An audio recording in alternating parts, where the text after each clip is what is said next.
দিনটি ছিল মন্দারমণি থেকে কলকাতায় ফেরার দিন।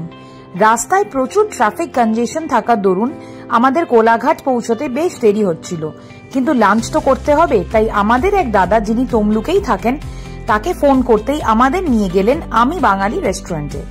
রেস্টুরেন্টে ঢুকতেই পেলাম অসাধারণ বাঙালিয়ানার ছোঁয়া, দারুণ ইন্টেরিয়ার ডেকোরেশন, সঙ্গে সুন্দর ওয়াল পেন্টিং, এক কথায় দারুণ অ্যাম্বিয়েন্স। আমি বাঙালি রেস্টুরেন্টটি আছে কলকাতার বিভিন্ন জায়গায় ও পশ্চিমবঙ্গের বিভিন্ন জেলায়।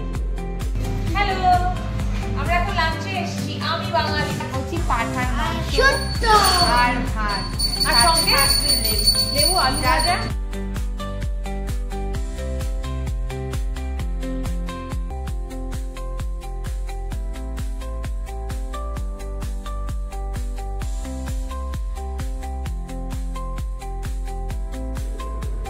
আমরা লাঞ্চে অর্ডার করে নিয়েছিলাম বাসমতি চালের ভাত, মাটনের ঝোল, ডাল, মিক্সড ভেজ, ঝুরি আলু ভাজা ও শেষ পাতে আমের চাটনি।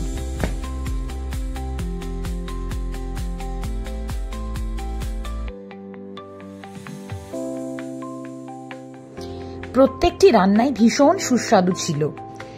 মাটন ছিল অসাধারণ, লেস স্পাইসি কিন্তু স্বাদে অতুলনীয়।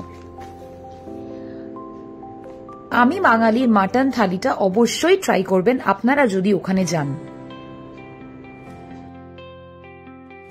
ওনাদের সার্ভিসের জন্য আমরা রেটিং দেব 10 আউট অফ 10।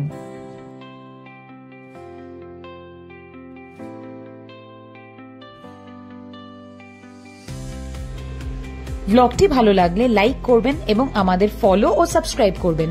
দেখা হচ্ছে নতুন জায়গায় নতুন একটি ব্লগ নিয়ে। ভালো থাকবেন।